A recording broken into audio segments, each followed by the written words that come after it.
Welcome back to my channel. I am Sakshi. कैसे आप सब लोग? आई होप बहुत अच्छे होंगे।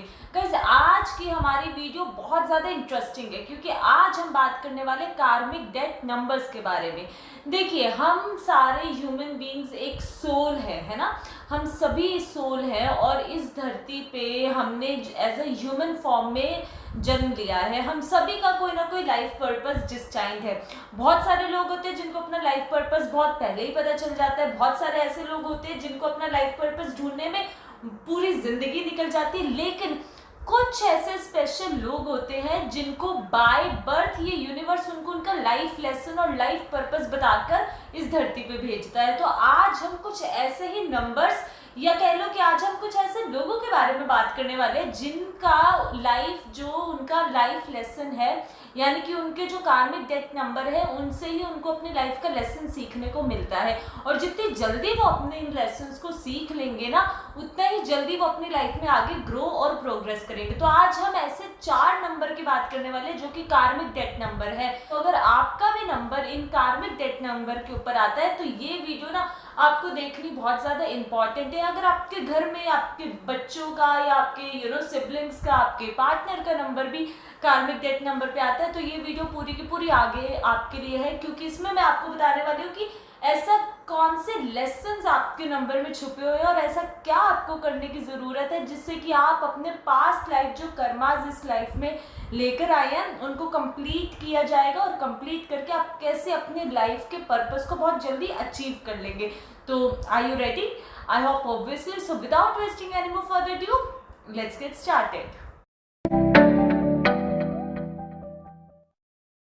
जब भी हम बात करते हैं कार्मिक डेथ नंबर की तो हमेशा 4 कार्मिक डेथ नंबर हमारे को मिलते हैं, जिसमें से कि पहला है 13, 14, 16 एंड 19। तो अगर आपका बर्थडे किसी भी डेट की 13, 14, 16 या 19 को आता है या फिर आपका life path number in number के ऊपर कैलकुलेट होकर आता है तो आपका जो कार्मिक डेथ नंबर है वो ये है। अगर तो आपका बर्थडे इन चारों में से किसी भी डेट पे आता है तो आपको चिंता करने की कोई जरूरत है नहीं। आपको ऑलरेडी पता चल चुका है कि आपका कार्मिक डेथ नंबर है। लेकिन लाइफ पाथ आप कैसे कैलकुलेट करते हैं? सपोज करें कि मैं कोई एक एग्जांपल लेती हूँ। सपोज करें कि मैं 11/11/2009 ये मैंने एक आपके सामने डेट ऑफ बर्थ ली। तो आप इस पूरे डेट ऑफ बर्थ को कैलकुलेट करेंगे तो इसका कैलकुलेशन निकल के आएगा 15 पे। तो अगर आप इस 15 को भी कैलकुलेट करेंगे तो 5 + 1 = 6। तो इसी तरीके से आपको कैलकुलेट करना है कि इस 15 की जगह पे पूरा कैलकुलेट करने पे आपका कहीं 14, 13, 16 या 19 में से तो कोई नंबर नहीं आ रहा। अगर आ रहा है तो आपका लाइफ पाथ नंबर भी कार्मिक डेथ नंबर ही है। तो ये वीडियो आपके लिए ही है। तो अब आप लोगों को पता चल गया कि आप लोगों को अपना कार्मिक डेथ नंबर कैसे कैलकुलेट करना है। तो देखिए, सबसे पहला जो कार्मिक डेथ नंबर है हम उससे शुरू करते हैं, दैट इज नंबर 13। जिन भी लोगों का बर्थडे किसी भी डेट की 13 को आता है या फिर उनका लाइफ पाथ नंबर कैलकुलेट होकर 13 पे आता है तो आपका कार्मिक डेथ नंबर 13 है। देखिए, अगर आप 13 को कैलकुलेट करेंगे तो 1 + 3 = 4। 4 नंबर इज फॉर राहु।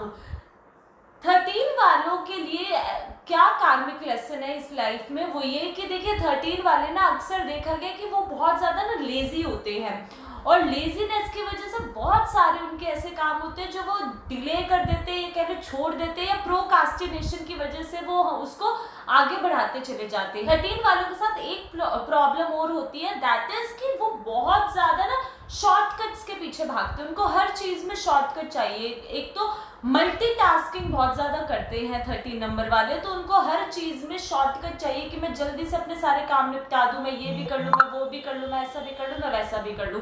इसी वजह से जब भी 13 नंबर वालों के काम नहीं बनते तो वो बहुत ज्यादा फ्रस्ट्रेट हो जाते हैं। बहुत ज्यादा उनके मूड स्विंग्स होना, ये कह लो एंजाइटी होना, डिप्रेशन होना, कंफ्यूजन में बहुत ज़्यादा रहते हैं। क्योंकि जब आप मल्टीटास्क करेंगे या कह लो जब आप हमेशा शॉर्टकट के पीछे भागते रहोगे तो आपका काम कोई भी टाइम पे पूरा नहीं होगा। तो इस लाइफ में आपको जो लेसन सिखाने के लिए यूनिवर्स बोल रहा है वो ये कि आपको कभी भी शॉर्टकट्स के पीछे नहीं भागना। देखिए जो 4 नंबर है वो राहु से रेजोनेट होता है और Rahu is all about organiser. Rahu को चीजें ऑर्गेनाइज करके रखना, राहु को चीजें प्री प्लान करके रखना बहुत अच्छा लगता है। तो अगर आप इस हिसाब से चलेंगे ना, यानी कि अगर आप अपनी चीजों को ऑर्गेनाइज्ड वे में करके चलेंगे, एक टाइम पे एक ही काम कीजिए और पीछे मत भागिए चीजों को खत्म करने के। एक टाइम पे एक ही काम कीजिए और उस चीज को, टास्क को कंप्लीट कीजिए और हो सके तो प्री प्लान करके चलिए चीजें। आपका जो भी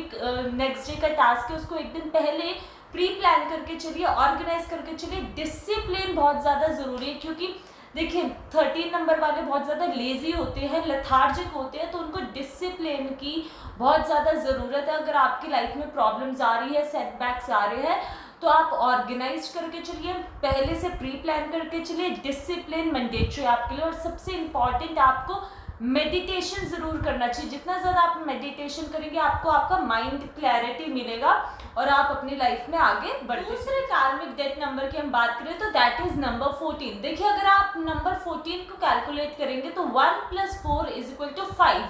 5 is a number of communication, 5 is a number of finding things, 5 is a number of adventure. जो 5 नंबर है वो बहुत ज़्यादा कम्युनिकेशन की बात करता है, फ्रीडम की बात करता है।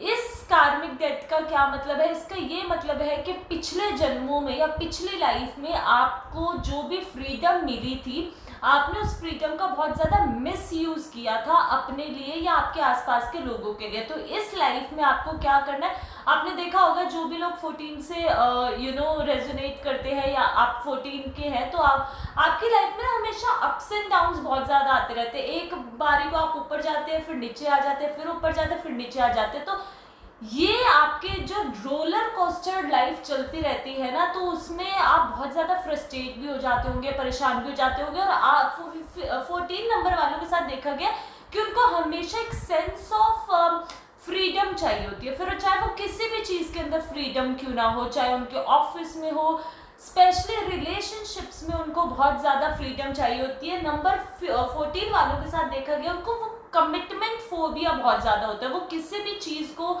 या किसी भी रिलेशन को ना मतलब कमिटमेंट नहीं दे सकते, क्योंकि उनको चाहिए होता है कि मुझे अपनी फ्रीडम चाहिए, मुझे अपने फ्रीडम से प्यार है। और जितना ज़्यादा वो अपनी फ्रीडम के पीछे भागते जाते हैं उतना ही ज़्यादा वो अपने फ्रीडम से दूर होते जाते हैं। उनकी लाइफ में इतने ज़्यादा अप्स एंड डाउन्स आते हैं कि वो अपनी उस फ्रीडम के पीछे भाग तो रहे हैं लेकिन उनको वो फ्रीडम मिल नहीं रही। तो इस लाइफ में आपको ये लेसन दिया जा रहा है कि आपको अपनी फ्रीडम के पीछे नहीं भागना। जितना ज़्यादा हो सके आप फ्लेक्सिबल बनिए, जितना ज़्यादा हो सके आप अडेप्टेबल बनिए। और सबसे ज़्यादा पहली चीज़, अगर आपकी लाइफ में बहुत ज़्यादा अप्स एंड डाउन्स आ रहे हैं, बिजनेस नहीं चल पा रहा, जॉब्स में बहुत ज़्यादा फ्लक्चुएशन आपकी होती रहती है, रिलेशनशिप्स में अगर बहुत ज़्यादा फ्लक्चुएशन, ब्रेकअप, पैचअप ये सब होता रहता है और आप तंग हो ना, तो आपको अपनी लाइफ में सबसे पहली चीज़ डिसिप्लिन लाने की बहुत ज़्यादा ज़रूरत है कि आप जो चीज़ सबसे बड़ी चीज़ आपको कमिटमेंट करने की ज़रूरत है। अब वो कमिटमेंट किसी भी चीज़ में हो सकती है। अगर आप रिलेशन में है तो रिलेशनशिप में अपना 110% उसको कमिट कीजिए, कमिटमेंट दीजिए। अगर आप जॉब में है तो जॉब में पूरा 100% आप कमिट हो जाइए। अगर आपकी पर्सनल ग्रोथ है तो पर्सनल ग्रोथ में भी कमिटमेंट आपको देने की ज़रूरत है। जैसे ही जितना ज़्यादा आप अपनी लाइफ में चीज़ों को कमिट करके चलेंगे ना, आप देखेंगे कि आपकी लाइफ में जो उथल पुथल चलती रहती है वो बहुत हद तक कम हो जाएगी, क्योंकि इस लाइफ में आपको यही लेसन मिला गया है। इसलिए अगर हम कार्मिक डेथ नंबर की बात करें तो दैट इज नंबर 16। देखिए नंबर 16 को अगर हम कैलकुलेट करें तो 1 + 6 = 7। देखिए जो नंबर 1 है that is the number for new beginnings और नंबर 6 जो है that is the number for luxuries. शुक्र का नंबर है ना, और जब आप इन दोनों को कंबाइन कर देते हैं तो ये बन जाता है number 7। Number 7 again is for spirituality, अध्यात्म का नंबर है, स्पिरिचुअलिटी का नंबर है। तो जितने भी लोग 16 से गवर्न करते हैं, मैंने अपनी पीछे नंबर 7 के ऊपर वीडियो भी बनाई थी, अगर आपने वो वीडियो नहीं देखी तो आप वो ज़रूर देखिएगा कि कैसे नंबर 7 लकी है। और उसमें बहुत सारे लोगों ने मुझसे क्वेश्चन भी पूछा था कि हम नंबर 16 से गवर्न करते हैं, मेरी लाइफ में कुछ भी अच्छा नहीं हो रहा। तो ये वीडियो में अब आप ये सुनिए कि नंबर 16 वालों के साथ क्या होता है ना। देखिए 16 वालों के साथ ना एक बहुत बड़ी प्रॉब्लम रहती है, वो ये कि उनको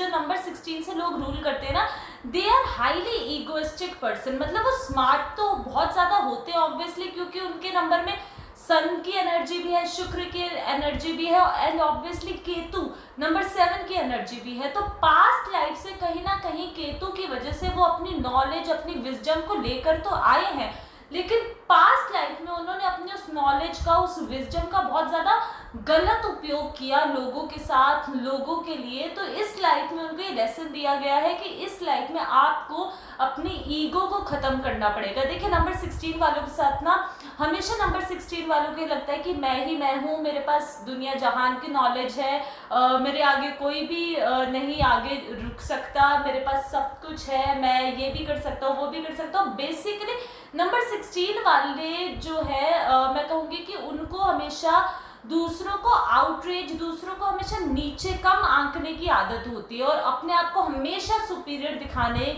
में वो लगे रहते हैं। और इसी वजह से बहुत बार क्या होता है ना, उनके जो रिलेशनशिप्स होते हैं, वो रिलेशनशिप फिर चाहे उनकी फैमिली के साथ हो, उनके लव लाइफ रिलेशनशिप हो, तो वो बहुत ज़्यादा वो उसमें मार खाते हैं, या कह लो बहुत ज़्यादा उसमें उनको डिस्टर्बेंस होती है। क्योंकि अगर आप लव रिलेशन में भी है, देखो 16 वालों के साथ एक चीज़ और भी देखी गई है कि उनके जो लव रिलेशनशिप्स होंगे ना, पार्टनर के साथ उनकी बहुत ज़्यादा अनबन रहती है, बहुत बार ब्रेकअप्स भी हो जाते हैं, और बहुत सारे केसेस में डाइवोर्सेस भी 16 नंबर वालों के होते हैं, क्योंकि उनको हमेशा खुद को सुपीरियर दिखाना है, और खुद को सुपीरियर दिखाने के चक्कर में वो अपने पार्टनर को इतना डिमीन, या कह लो नोइंगली या अननोइंगली इतना डिफेम कर देते हैं, जो कि कोई भी सहन नहीं करेगा। तो इस लाइफ में आपको ये कार्मिक लेसन के तौर पे बताया गया है कि जितना ज़्यादा आप रिलेशन में या लोगों को देंगे, क्योंकि 16 वालों को ना एक चीज़ और भी होती है, उनको हमेशा लेना आता है। वो हमेशा चाहते हैं कि लोग उनकी सुने,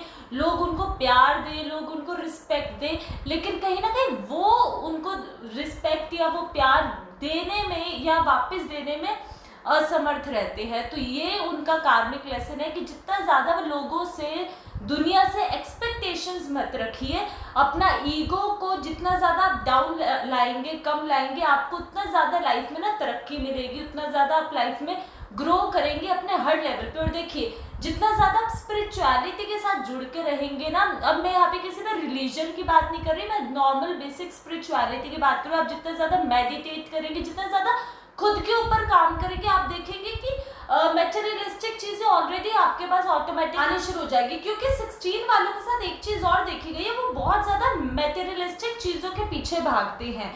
मतलब उनको हमेशा चाहिए होता है मेरे पास इतना पैसा हो, गाड़ी हो, बंगला हो, ये हो, वो हो, और वो इसी के पीछे भागते रहते हैं। और इसकी वजह से उनका जो इस लाइफ का लेसन है वो इसको कंप्लीट नहीं कर पाते, और अल्टीमेटली इस लाइफ में कंप्लीट ना करके उसको अगली लाइफ में भी लेके जाएंगे। तो ये कार्मिक लेसन आपको दिया गया है कि आपको ज़्यादा मटेरियलिस्टिक चीज़ों के पीछे नहीं भागना। जितना ज़्यादा आप स्पिरिचुअलिटी के पीछे भागेंगे, ऑटोमेटिकली जो इंसान स्पिरिचुअल होता है उसके पास जो है मटेरियलिस्टिक चीज़ें अपने आप अट्रैक्ट होने लग जाती है। जब आप भगवान के ऊपर या जब आप स्पिरिचुअलिटी के ऊपर ध्यान देंगे ना, तो भगवान ऑलरेडी आपकी सारी चीज़ों का ध्यान रखना शुरू कर देंगे। तो जितना ज़्यादा आप लोगों को देंगे, चाहे वो प्यार देना हो, आप अपना जितना भी कमा रहे हो उसमें से कुछ पोर्शन अगर उनको देना हो, जितना, और सबसे बड़ी चीज़ आपके लाइफ में जो भी रिलेशनशिप्स है उनके अंदर एक्सपेक्टेशंस ना रख के, उनके अंदर आप ये ना सोच के कि आपका पार्टनर ही आपको सब कुछ करे, आप उनको देना शुरू कीजिए। जितना ज़्यादा आप उन्हें प्यार, लव, रिस्पेक्ट देने शुरू करेंगे, आप देखेंगे आपकी लाइफ में चीज़ें ऑटोमेटिकली बहुत अच्छे लेवल पे ब्लूम होनी शुरू हो जाएंगी। और ज़्यादा एक्सपेक्टेशन नहीं रखना, और अपनी ईगो को हमेशा डाउन। फोर्थ अगर हम कार्मिक डेट नंबर की बात करें तो दैट इज़ नंबर 19। देखिए 19 को अगर हम कैलकुलेट करेंगे तो वो आता है नंबर 1, यानी कि सन के ऊपर। 19 वाले जो भी लोग 19 से रेजोनेट करते हैं, उनका जो पास्ट लाइफ कार्मिक डेथ है वो ये है कि देखो 19 वालों के लिए ना ये कहा जाता है कि 19 वाले जो भी लोग 19 नंबर से रूल करते हैं, उन लोगों की लाइफ का मंत्र होता है that is I am one man army. मतलब मैं अकेला खुद में ही सक्षम हूँ, मैं अकेला ही सब कुछ हूँ, मुझे किसी की ज़रूरत नहीं है। ये चीज़ 19 वालों के साथ आपने बहुत ज़्यादा सुनी होगी और देखी भी होगी। अगर आप 19 से रेजोनेट करते हैं तो आपको ना दूसरों की ज़रूरत नहीं होती। आपको चाहिए कि आप अपना काम खुद से ही करें। जितना ज़्यादा आप अपना खुद से ही काम करेंगे आपको उसमें बहुत ज़्यादा अच्छा लगता है। एक चीज़ और 19 वालों के साथ, ये बहुत ज़्यादा ना लोन वुल्फ होते हैं। इनको अकेले में खुद में ही रहने की बहुत ज़्यादा आदत होती है। ज़्यादा लोगों से घुलना मिलना, उनसे बातचीत करने इनको अच्छा नहीं लगता, क्योंकि ये सेल्फ सफिशिएंट या सेल्फ रिलक्टेंट है अपनी लाइफ के अंदर। तो आपका जो कार्मिक डेथ नंबर है वो ये है कि आपके अंदर ये जो मैं की यानी कि जो अहम की जो भावना है ना, वो इस लाइफ में आपको कम करनी है। क्योंकि पास्ट लाइफ में आपने अपने इस मैं की वजह से, अपने इस अहंकार की वजह से, अहम की वजह से लोगों को बहुत ज़्यादा परेशानी या दुख पहुंचाया है। तो इस लाइफ में आपको एक कार्मिक लेसन दिया गया है कि इस लाइफ में आप जितना ज़्यादा देना शुरू करेंगे लोगों को, चाहे वो किसी भी वे में, उनको सपोर्ट करना शुरू कीजिए या उनको चैरिटी करना शुरू कीजिए। जितना ज़्यादा आप लोगों के साथ जुड़ना शुरू करेंगे, और सबसे बड़ी चीज़ 19 वालों को क्रेडिट लेने में बहुत ज़्यादा मज़ा आता है हर काम के अंदर। तो क्रेडिट लेने की बजाय जितना ज़्यादा आप लोगों को उनके काम का क्रेडिट देना शुरू करेंगे ना, आप देखेंगे आपके लाइफ में जो चीज़ें बहुत ज़्यादा डिले होती चली जाती है ना, वो डिले ना होकर आपके फेवर में टर्न आउट करेंगे और आपके काम बनने शुरू हो जाएंगे। तो ये आपका इस लाइफ का कार्मिक डेथ लेसन है। ये थी हमारी आज की वीडियो फॉर कार्मिक डेथ नंबर्स। तो आप मुझे बताइए कि आप में से कितने सारे लोगों के साथ ये बातें रेजोनेट हुई, और आप में से कितने सारे लोगों को लगा कि हाँ ये चीज़ तो मेरे साथ बिल्कुल होती है। अगर आपको ये वीडियो पसंद आई तो मुझे कमेंट डाउन करके ज़रूर बताइए कि आपको ये वीडियो कैसी लगी। मेरे चैनल को सब्सक्राइब ज़रूर कीजिए, क्योंकि आपके एक सब्सक्राइब से बहुत ज़्यादा मोटिवेशन मिलता है वीडियो बनाने का। और मुझे कमेंट करके बताइए कि आपको नेक्स्ट वीडियो किस टॉपिक के ऊपर चाहिए। अगर आपको ये वीडियो पसंद आई तो hit the like button, share this video with your friends and family, and yes don't forget to subscribe to this channel. अब मिलते हैं हम अपनी नेक्स्ट वीडियो के लिए। तब तक के लिए take care of yourself and take care of your loved ones. I love